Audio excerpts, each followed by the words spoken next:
RSS supérieur de 9 chez ceux qui font des calculs et de 25 chez ceux qui n'en font pas. Donc, en fait, il n'y a pas vraiment de limite supérieure de métastabilité chez le chien, le chat ou les humains. Ça dépend. Est-ce que vous avez tendance à faire des calculs ou pas? Et chez ceux qui ont tendance à faire des calculs, la limite est plus basse et donc ils ont plus de chances, plus de risques de faire des calculs. Quels sont donc les points clés? La sursaturation urinaire est nécessaire pour qu'il y ait formation de calcul. La RSS et l'APR nous donnent tous les deux une estimation de la saturation urinaire. L'APR nous donne des renseignements supplémentaires sur les facteurs inhibiteurs et promoteurs. La plage de métastabilité est au-dessus du produit de solubilité, là où l'urine a du mal à maintenir en solution ses minéraux. C'est la zone comprise entre le produit de solubilité et le produit de formation. Pour que les cailloux de calcul se forment, il faut dépasser le produit de formation ou il faut rabaisser le niveau du produit de formation. L'autre chose dont il faut se souvenir, c'est qu'il y en a plusieurs, des fois 10, 14, pour l'oxalate de calcium.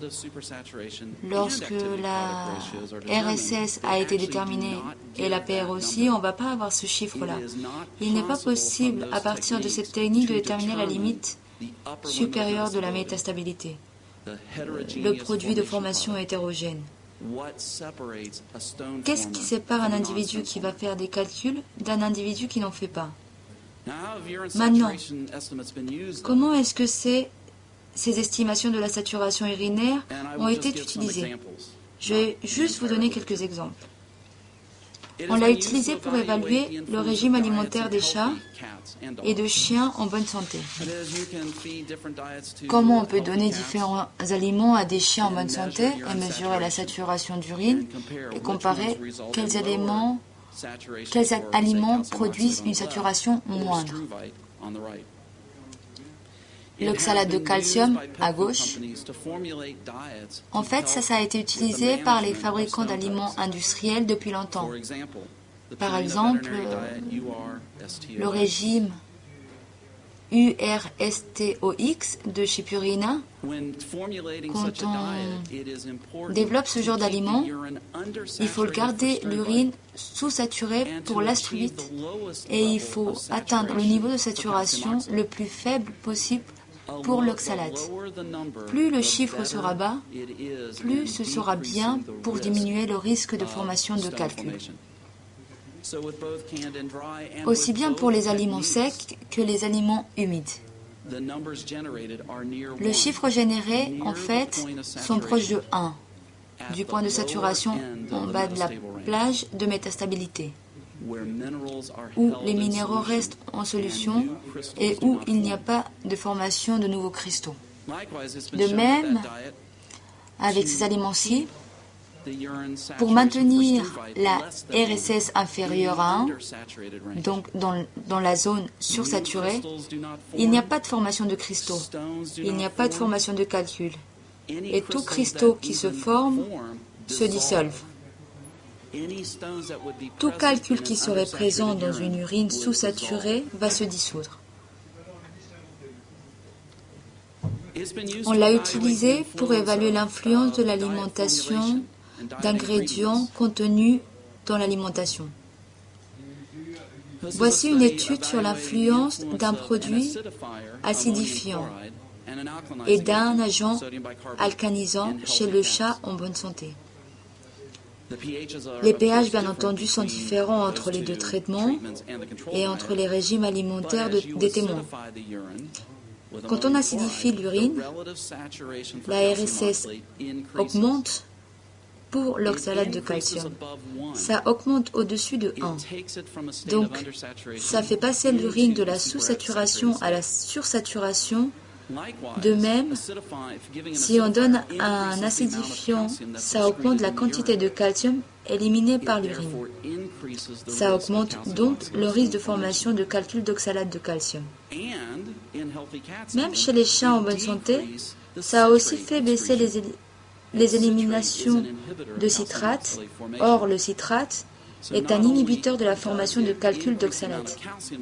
Donc là, on a un double effet néfaste en fait.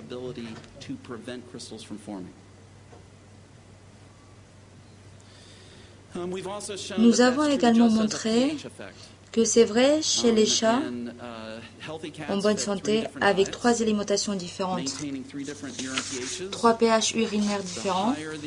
Plus le pH urinaire est élevé, plus la saturation d'oxalate de calcium est faible.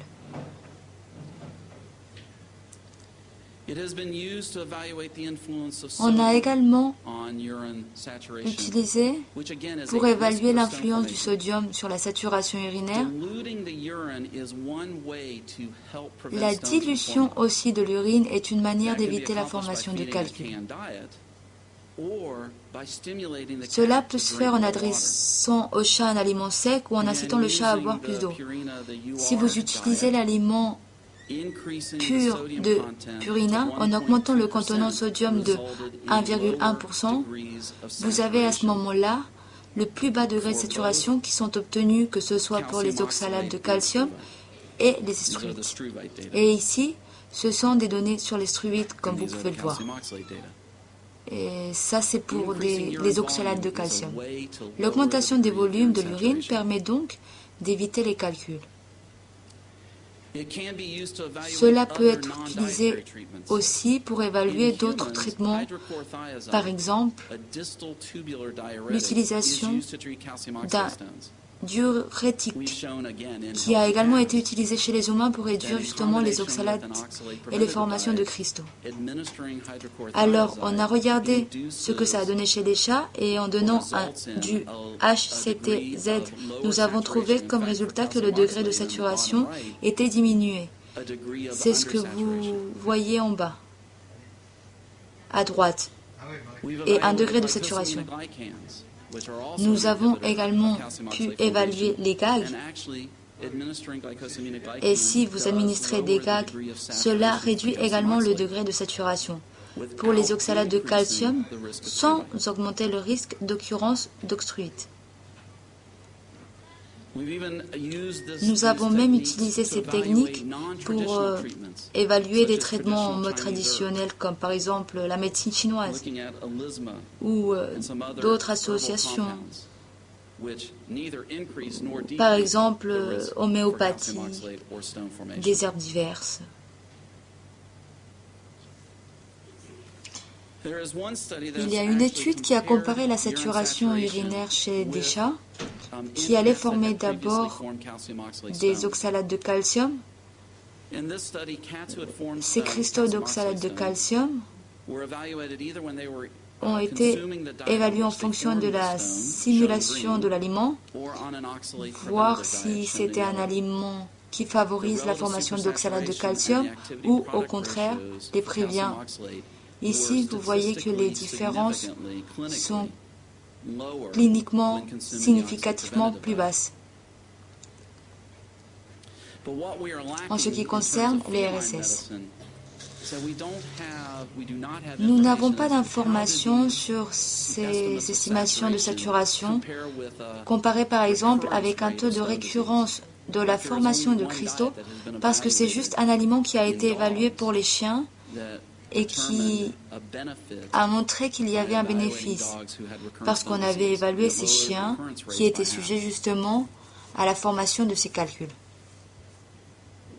Alors, à quoi ressemble l'avenir? Eh bien, tout d'abord, il nous faudra valider ces études. Pour dire que les études de saturation sont utiles, pour prévoir la formation de cristaux ou pas. Nous savons quels sont les bénéfices pour l'instant de cela. Mais est-ce que cela, par exemple, évite la récurrence de ça? C'est encore à prouver. Il serait sympathique d'avoir des études un peu plus importantes, comparant les études de saturation par exemple, chez les animaux formant des calculs et chez les animaux ne formant pas des calculs. Nous avons utilisé, et d'autres aussi, on a utilisé des techniques pour évaluer d'autres espèces, d'autres cristaux et calculs dans d'autres espèces. On a regardé les girafes, les chats sauvages, on a travaillé sur la cystéine et autres. On aurait besoin aussi de voir et d'analyser tout cela en même temps que d'autres risques ou facteurs de risque, par exemple. Pourquoi pas? Les études donc à faire. La seule étude vraiment, c'est cette étude qui observe les inhibiteurs urinaires qui n'ont pas encore été évalués chez les chats, justement. Et ici, il s'agit à nouveau des cas qui sont inhibiteurs de la formation d'oxalate, ainsi que la protéine tamorsphale. Mais cela n'a pas encore été fait. Cela a été fait chez le chien, mais pas chez le chat.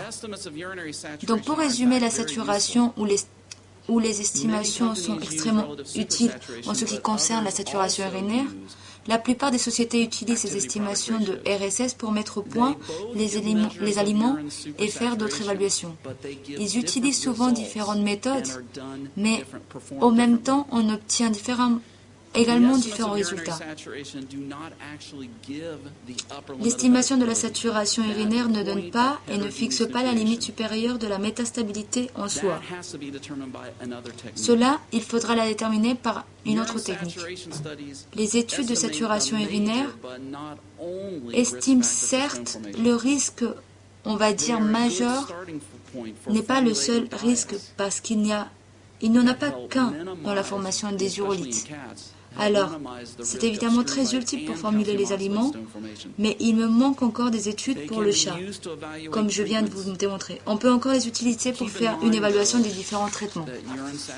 Souvenez-vous que la saturation urinaire n'est pas le seul facteur de risque qui intervient, mais en utilisant les différents régimes, en tout premier, en tant que traitement, on a prouvé que l'on pouvait décroître le degré de saturation urinaire et donc décroître le risque de formation d'urolithe. Il serait sympathique à l'avenir de le prouver en comparant ces chiffres avec toutes les données de récurrence d'urolithe. Purina UR est un aliment de prévention, est un aliment qui est formé afin de minimiser la parution d'oxalate de calcium. On a montré que cela aidait chez les animaux sains à décroître le RSS sans augmenter la sursaturation destruite. Ce qui veut dire que l'on réduit le risque de formation d'oxalate de calcium sans augmenter le risque de formation de destruite. Le profit va bien au-delà d'un effet de pH de l'urine ou d'un effet d'amélioration des nutriments, etc. Les études qui ont été faites vraiment prennent en compte toutes ces variables et les ratios de produits d'activité prennent en compte des choses que nous ne mesurons même pas. Et ce petit dessin dit « Ah, désolé, j'ai encore manqué le pot. » Et il y a encore le vétérinaire qui sort, voilà. L'infirmière qui sort, la bête, voilà. Je vous remercie beaucoup pour votre attention et pour toutes ces minutes que vous avez consacrées à la saturation urinaire. Je remercie également Purina de m'avoir invité, Christian, Clémentine qui nous accueille chaleureusement. Et je voudrais aussi remercier les interprètes qui ont du mal à interpréter mon accent du Sud parfois. Et merci vraiment beaucoup d'avoir consacré votre temps à ma présentation. Merci beaucoup.